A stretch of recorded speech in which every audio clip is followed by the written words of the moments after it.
오늘의 주요 뉴스입니다. 주 초부터 찾아온 강추위가 더 심해져 23일 아침엔 서울의 체감 기온이 영하 20도 아래로 떨어질 것으로 예상됩니다. 강력한 이번 한파는 금요일까지 이어진 뒤 주말부터 다소 누그러질 전망입니다. 미국에서는 최근 일주일 동안 몰아친 북극 한파로 사망자가 80명을 넘어선 것으로 나타났습니다. 눈이 쌓여 집에 갇히거나 전기 공급이 끊겨 고통받는 사람이 늘고 있는데 주말에도 영하 30도 이하의 강추위가 몰아쳐 피해는 더 커질 것으로 보입니다.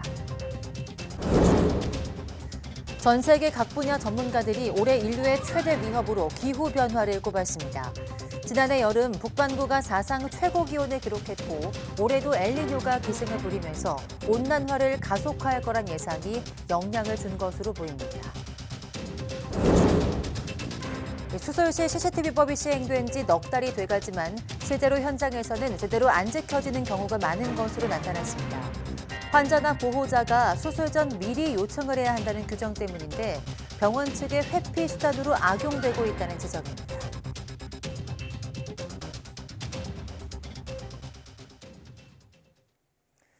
여러분 안녕하십니까? 사이언스 투데이 시작합니다.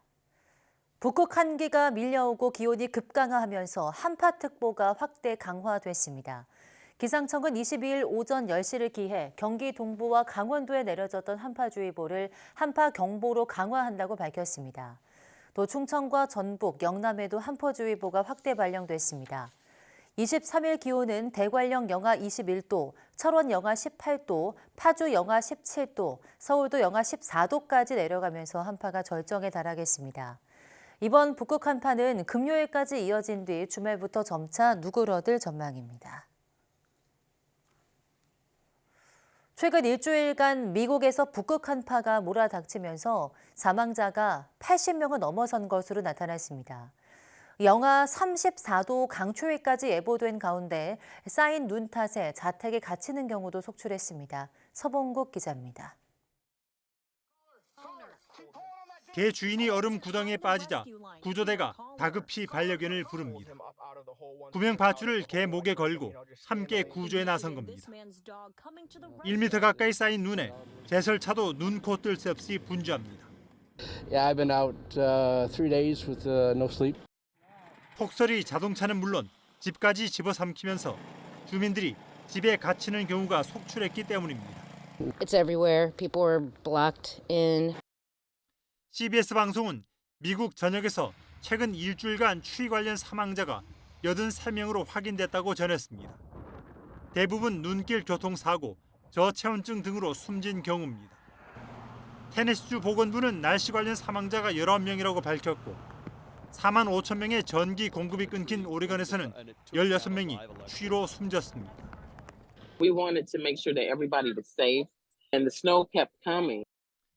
북동부 중서부 폭설에 이어 주말 미국 전역 혹한으로 수천만 명이 고통을 겪는 상황. 주말 동부 지역은 영하 30도 이하로 올 겨울 들어 가장 추울 것으로 예보된 가운데 온화한 플로리다 북부까지 한파 경보가 발효될 전망에서 피해는 더 커질 전망입니다. YTN 서봉국입니다. 세계 각계의 전문가들이 인공지능보다 기후변화를 올해 인류의 최대 위협으로 꼽은 것으로 나타났습니다. 세계경제포럼이 펴낸 글로벌 리스크 리포터를 보면 전 세계 전문가 1,490명을 대상으로 34가지 글로벌 리스크 중에 복수로 선택하게 했더니 66%가 극한의 날씨를 골랐습니다. AI가 생성한 가짜 정보와 사회적 정치적 대립은 각각 53%와 46%로 2위와 3위를 기록했습니다. 이 밖에 생계비 위기와 사이버 불안을 지목한 응답자도 적지 않았습니다. 응답자의 3분의 2가 날씨를 위험 요인으로 보는 것은 지난해 여름 북반구가 기상 관측이 시작된 이래 가장 더웠던 것으로 나타난 점과 관련이 깊습니다. 올해도 지구온난화를 가속화하는 엘니뇨가 5월까지 기승을 부릴 것으로 예상됩니다. 과불화 화합물이라는 환경호르몬 들어보셨나요? 프라이팬이나 식품 포장재, 또 화장품 등 생활 속 곳곳에 들어있는 물질이지만 위험성은 잘 알려지지 않았는데요. 최근 이 물질이 화장지나 콘택트 렌즈 등에도 들어있는 것으로 보여서 인체에 주는 영향에 대한 관심이 커지고 있습니다. 이동은 기자입니다. 이른바 사라지지 않는 화학물질로 불리는 과불화 화합물. 과불화 화합물은 탄소와 불소를 결합해 만든 물질로 물이나 기름, 열 등에 강해 표면 코팅제에 주로 쓰입니다. 인공적으로 만들어졌기 때문에 자연에서 분해되지 않고 한번 몸속에 들어오면 쉽게 빠져나가지도 않습니다. 이런 과불화 화합물이 오랫동안 음식 포장재나 화장품, 기능성 의류에 이르기까지 생활 곳곳에 사용되면서 인체에 주는 영향에도 관심이 커지고 있습니다. 최근에는 두루마리 화장지에서 나오는 과불화 화합물이 하수를 오염시킨다는 연구 결과가 나왔습니다. 화장실에서 쓴 화장지가 원인인데 한 사람이 1년에 최대 80마이크로그램의 과불화 화합물을 하수에 배출한다는 통계입니다. If you're drinking water contaminated, it's constant. This bioaccumulates in your body. And so you may not be getting rid of it at the rate that you're being exposed. 흔히 쓰는 콘택트 렌즈도 과불화 화합물 노출의 원인이 될 수 있는 것으로 나타났습니다. 콘택트 렌즈를 사용한 사람의 경우 사용하지 않은 사람보다 혈중 과불화 화합물 농도가 1.2배 더 높았는데 이로 인해 건강에 영향을 받을 확률도 3배 이상 높았습니다. 다양한 제품에서 사용이 되고 있기 때문에 우리가 하루 종일 생활하는 동안 알게 모르게 굉장히 많은 노출에 처해질 수 있습니다. 이런 다양한 제품들을 목록화하고 이를 통합으로 규제할 수 있는 방안이 필요할 것 같습니다. 과불화 화합물에 오랫동안 노출되면 갑상선 질환과 같은 호르몬 관련 질환이나 고혈압, 당뇨 등의 만성 질환을 일으킬 수 있습니다. 또 몸속에 쌓여 간이나 신장 등 여러 장기에도 영향을 줄 수 있다고 전문가들은 지적했습니다. YTN-사이언스 이동은입니다.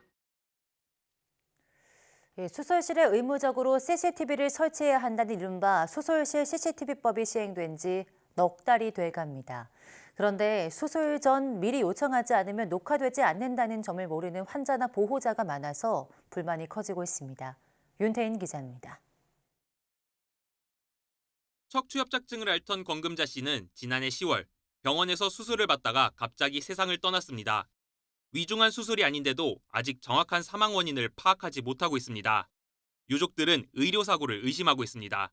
통상적으로 한 200에서 한 300ml의 혈액이 필요한 수술이었는데 수술 기록지 상으로 본 부분에서는 3,400ml의 일단 출혈이 발생이 됐고요. 발생 원인을 찾는 부분이 하나도 없고 출혈 원인 파악 및 조치하는 내용도 거의 없습니다. 도대체 수술실에서 어떤 일이 생긴 것일까? 가족들은 CCTV 열람을 요청했지만 병원에서 돌아온 건 녹화본이 없다는 답뿐이었습니다. 수술 전에 녹화 요청을 하지 않았다는 이유입니다. 지난해 9월부터 환자나 보호자의 사전 요청이 있다면 전신 마취 등으로 환자의 의식이 없는 상태에서 진행하는 수술 장면을 촬영해야 합니다. 바꿔 말해 요청이 없다면 녹화할 의무도 없다는 의미입니다. 게다가 시행규칙에선 병원 내부에 안내문을 게시하도록 정하고 있는데 권 씨가 수술했던 병원 측은 안내문을 붙였으니 고지가 이뤄졌다는 입장입니다. 하지만 권 씨 가족은 당시 안내문이 제대로 보이지도 않은 곳에 있었다고 주장합니다. 그 박스로 가려져 있는 거를 치우면서 여기에 손바닥만하게 써놓은 걸로 여기에 써놨다라고 얘기를 하는 겁니다. 그런 식으로 보이지도 않게 가려서 표기를 해놓으면 어느 누가 그걸 보고 녹화를 해달라고 얘기를 할 것이며. 전문가들은 의료사고를 막자는 취지로 법이 도입됐지만 법에 빈틈이 있다고 지적합니다. 세부적인 요청해야 된다는 사실을 환자 측이 모르는 경우에는 실상 지금 있는 조항이 실효적으로 현장에서 작동할지 기대하기가 조금 어려운 게 현실입니다. 법이 시행된 지 100일이 넘었지만 법이 익숙하지 않은 환자와 가족들은 텅텅 빈 CCTV에 뒤늦은 눈물만 흘리고 있습니다. YTN 윤태인입니다.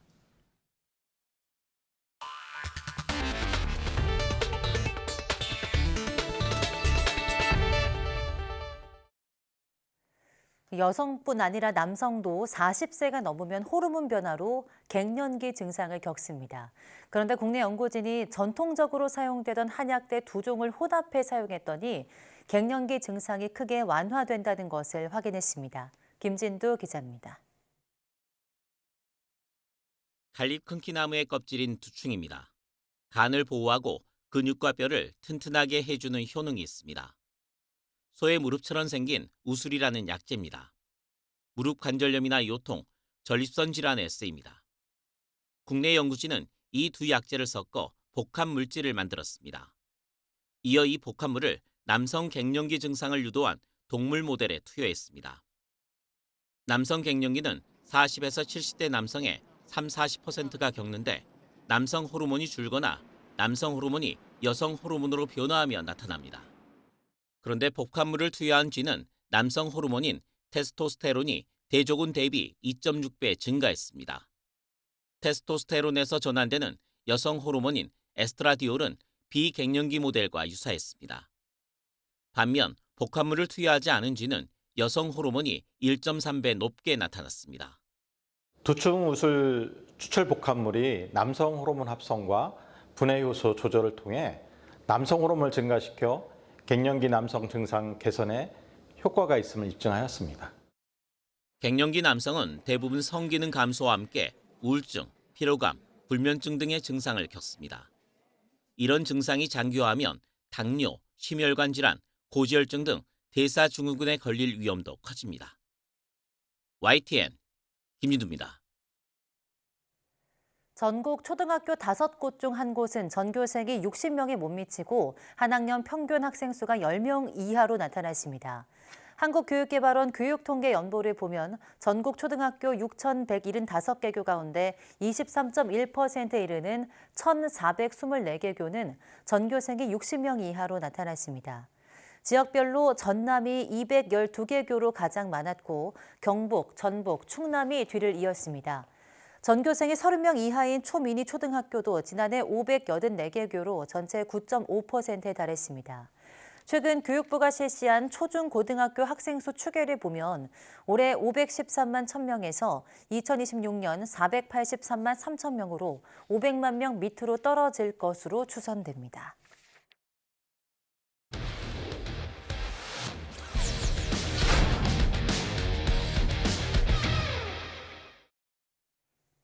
과학기자와 함께 전 세계 도시 속에 숨겨진 과학 문화유산을 알아보는 코너입니다. 과학도시 최소라 기자와 함께하겠습니다. 어서 오세요. 안녕하세요. 네, 오늘은 어떤 도시로 떠나볼까요? 네, 오늘 둘러볼 도시는 이름은 약간 생소할 수도 있지만 전 세계 과학계와 산업계에 굉장히 중요한 의미를 갖는 곳입니다. 앞으로 인류의 에너지 문제를 해결해 줄 수도 있는 그 실마리를 찾기 위한 프로젝트가 진행되고 있는 곳인데요. 준비된 영상 보시고 어디인지 감 잡아보시겠습니다.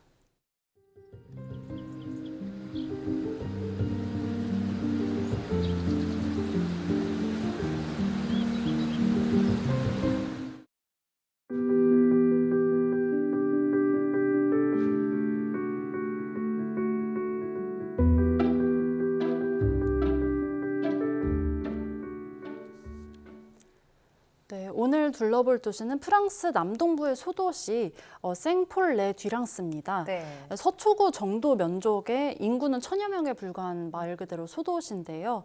10세기에 만들어진 역사가 되게 오래된 도시이다 보니까 건축물들이 중세 유럽의 특징을 굉장히 잘 간직하고 있습니다. 또 이 루베론 산맥과 가까이 있어서 이 자연 경관을 보면서 하이킹을 할 수도 있는 곳이고요. 그래서 관광객들이 아름아름 이 소도시를 찾기도 하는데요. 이 도시 자체는 과학도시라고 하기에는 어려운 작은 도시일 뿐이지만 내년부터는 전 인류에게 중요한 핵 관련 연구가 진행될 인류 역사적으로 굉장히 중요한 곳이어서 오늘의 과학도시로 선정했습니다. 네, 영상에서 잠깐 봤고 지금 뒤에도 굉장히 푸르른 화면들이 있는데요. 도시가 굉장히 자연 친화적이고 예뻐 보이는 것 같더라고요. 그런데 동시에 또 최첨단 연구가 진행되고 있는 좀 반전 매력이 있는 도시다 이렇게 볼 수도 있겠죠? 네, 그렇습니다. 이 생폴레-듀랑스는 전 세계 핵 연구의 중심지입니다. 이 오래전부터 핵 분열과 핵 융합 연구 등 이 재생에너지를 연구해온 카다라슈 연구센터가 이곳에 있고요.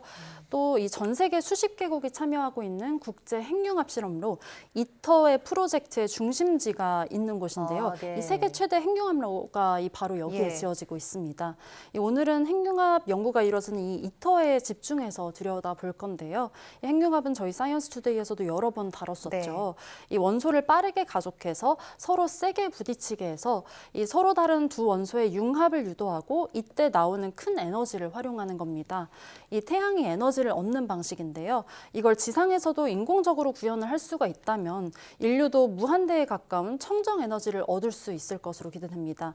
아직은 인류가 핵융합을 통해서 전기를 만들어낸 적은 한 번도 없습니다. 하지만 최근에 이 핵융합 분야에서 가시적인 성과가 속속 나오고 있습니다. 네, 이터는 정말 저희 사이언스 투데이에서 굉장히 많이 다루었는데요. 이게 지어지고 있는 곳은 어딘지 몰랐는데 생폴레듀랑스였네요. 먼저 좀 이터가 뭔지 짚고 넘어가 볼까요? 네, 이터는 이 국제 핵융합 실험로라는 이름에서 알 수 있듯이 이 우리나라를 포함해서 미국, 중국, 그리고 러시아, 유럽연합, 일본, 인도 등 7개 회원국이 참여하고 있는 거대 프로젝트입니다.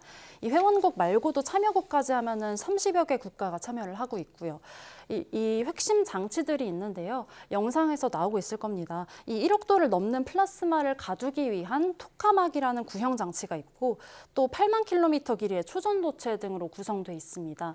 이터의 건설 부지는 무려 축구장 60개 정도 면적이고요. 이 건설 비용과 운영 비용은 200억 유로, 그러니까 우리 돈 30조 원 안팎으로 예상이 됩니다. 이 때문에 인류 역사상 가장 비싼 건물이라고도 불립니다. 이 이터는 1988년도에 처음 건설 계획이 나왔고요. 2007년부터 본격적인 건설을 시작했는데요. 이 건설이 시작될 때 하필이면 이 프랑스 소도시에 지어진 이유가 이 카다라슈 연구센터, 앞서 말씀드린 연구센터 때문입니다. 이 센터와 연계를 통해서 연구와 기술 협력을 할 수 있다는 장점과 함께 또 인근에 공항이 있어서 이 과학자들의 접근이 쉽다는 점 때문에 부지로 선정이 된 겁니다. 네, 그 이터 완공이 이제 멀지 않았죠. 네, 그렇습니다. 계획대로라면 내년에 완공 예정입니다. 이터가 완공이 된다면 시운전을 거쳐서 본격 운영을 시작할 텐데요. 이 장치 내부에 강한 자기장을 일으켜서 이 플라스마 온도를 1억 도가량으로 가열을 하고 이 상태로 핵융합을 시도해볼 예정입니다. 네. 이 연구진들은 이터가 2035년쯤에는 핵융합이 대량으로 일어날 수 있다는 것을 검증할 것으로 전망을 하고 있습니다. 이터의 목표는 들어간 에너지보다 10배 더 많은 에너지를 만들어내는 거고요. 이렇게 핵융합의 상용화 가능성이 이터로 확인이 된다면 세계 곳곳에서 핵융합으로 전기를 만드는 발전소 건설에도 돌입할 것으로 예상이 됩니다. 아시는 것처럼 핵융합은 이 원료나 반응물에 탄소화합물이 전혀 들어가지 않아서 온실가스 배출 우려가 없는 완전한 청정 에너지원이고요. 네. 또 원료인 중수소와 삼중수소가 지구상에 풍부하다고 알려져서 핵분열을 이용하는 이 원전과 달리 또 폐기물의 반감기도 짧거든요. 네. 그래서 방사성 폐기물 걱정도 덜합니다. 또 현재 재생에너지보다도 이 저렴할 것으로 보는 전망이 우세하기도 하고요. 네, 정말 이게 꿈의 에너지다 이렇게 불릴만 한데 저희가 이터 나올 때마다 꼭 또 나오는 게 우리나라도 핵융합 장치가 있죠. K-스타인데요. 네. 이거는 좀 이터랑 뭐가 다른 걸까요? 네, K-스타 이른바 한국형 인공태양이죠. 이 K-스타도 이터와 마찬가지로 핵융합의 상용화 가능성을 알아보기 위해서 우리나라에서 운영하고 있는 이 인공태양인데요. 이터와 같은 원리로 거의 비슷한 원리로 작동을 하고요. 생김새도 비슷합니다. 네. 그럴 수밖에 없는 게 K-스타의 운영 목적 중 하나가 이터의 연구 개발에 도움을 주기 위한 것이기 때문입니다. 우리나라가 이터 프로젝트의 회원국으로서 이터의 본격 운영에 앞서서 K-스타를 통해서 이 이터에 도입될 자기장을 이용한 핵융합로 이 토카막 방식을 미리 시험을 해보고 있는 겁니다. K-스타는 2년 전에 플라스마 불꽃을 30초가량 유지하는 데 성공을 했고요. 이 같은 방식으로는 이게 미국과 유럽, 일본 등을 훌쩍 제친 세계 최고 수준입니다. 네. 핵융합으로 전기를 만들 수 있는지 보려면 이 플라스마 불꽃을 무려 300초 동안 유지할 수 있어야 된다고 보고 있는데요. K-스타 연구진들은 이 내후년인 2026년까지 이 300초 가동 목표를 이룰 수 있다고 보고 또 이터가 K-스타처럼 잘 가동될 수 있도록 시도해야겠다 이런 계획입니다. 그러니까 K-스타의 다음 단계가 이터인 셈이고요. 또 이터가 성공을 한다면은 이게 핵융합 발전소를 곳곳에서 짓게 되거든요. 네. 각국에서.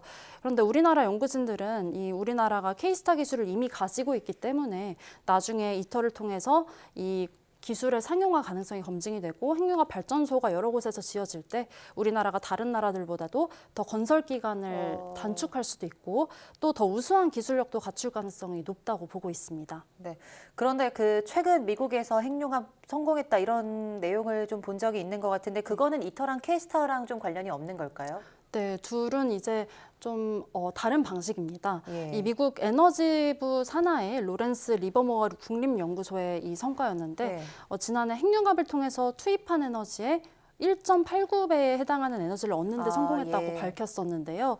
이게 2022년에 이 투입한 에너지보다 더 많은 에너지를 얻어냈다고 밝혔던 그 세계 최고의 핵융합 성공에 이어서 여러 번 성공을 계속한 겁니다.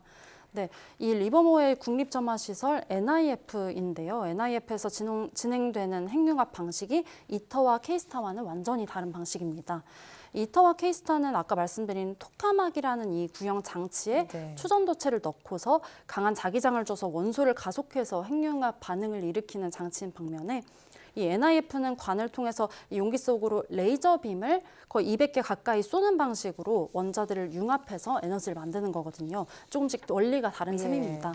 이 순 에너지를 만드는 이 NIF의 성과가 이 NIF의 레이저 방식이 조금 더 먼저 성공을 했지만 이 방식은 아직은 반응이 너무 짧은 시간 안에만 일어나서 연속적으로 큰 에너지를 만드는 데는 한계가 있다는 관측도 있습니다.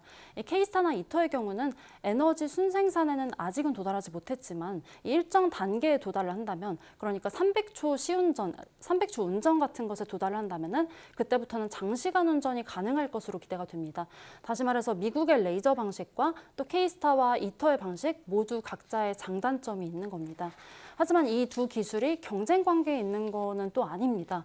이 투 트랙으로 핵융합 발전에 다가가면서 이후에 이 기술이 검증됐을 때 안전성이라던가 최종 에너지 생산 효율이 더 높은 것이 채택이 될 수도 있고요. 네. 아니면은 또 두 개의 방식이 서로를 보완하는 방향으로 함께 채택될 수도 있는 겁니다.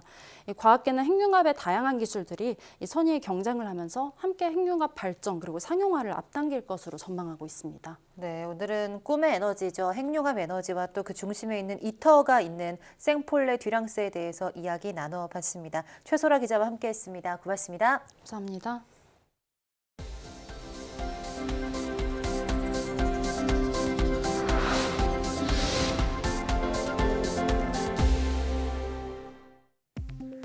새로운 코로나19 변이 바이러스가 나오면 우리 몸의 면역 반응도 그에 맞서 변화한다는 연구 결과가 나왔습니다. 기초과학연구원 한국바이러스 기초연구소 신희철 교수팀은 오미크론 변이 돌파 감염 때 만들어진 기억 T세포가 이후 새로운 변이에도 강한 반응을 보이는 것을 확인했다고 밝혔습니다. 연구팀은 코로나19 백신을 맞은 뒤 BA.2 오미크론 돌파 감염을 겪었다 회복한 사람들을 대상으로 혈액 속 면역세포를 분석해봤습니다.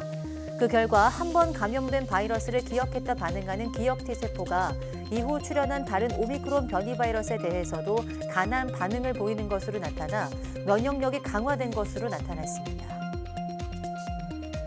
크론병이나 궤양성 대장염과 같은 염증성 장 질환이 있으면 척추골절 위험이 커진다는 연구 결과가 나왔습니다.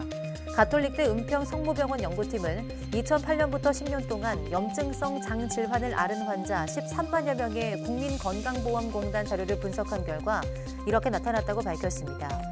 연구 결과 크론병 환자는 염증성 장 질환이 없는 사람보다 척추골절을 겪을 위험이 1.6배 컸고 궤양성 대장염 환자는 1.3배 컸습니다. 지구온난화가 지금 당장 멈추더라도 알프스 빙하는 2050년까지 현재 크기의 3분의 1 이상이 사라질 거라는 연구 결과가 나왔습니다.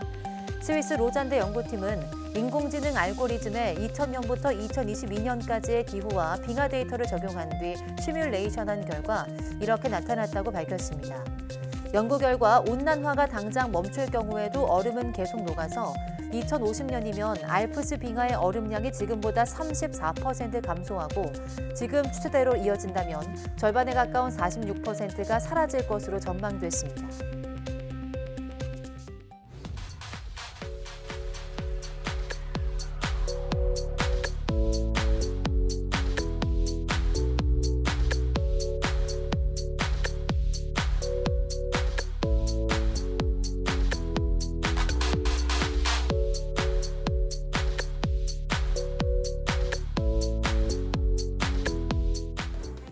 한 주의 시작부터 살을 애는 듯한 추위가 찾아왔습니다. 23일 출근길에는 기온이 더 떨어진다고 하니 옷깃 단단히 여미시고 장갑과 목도리, 모자 등 방안에 더 신경 써주셔야겠습니다. 뉴스 마치겠습니다. 시청해주신 여러분 고맙습니다.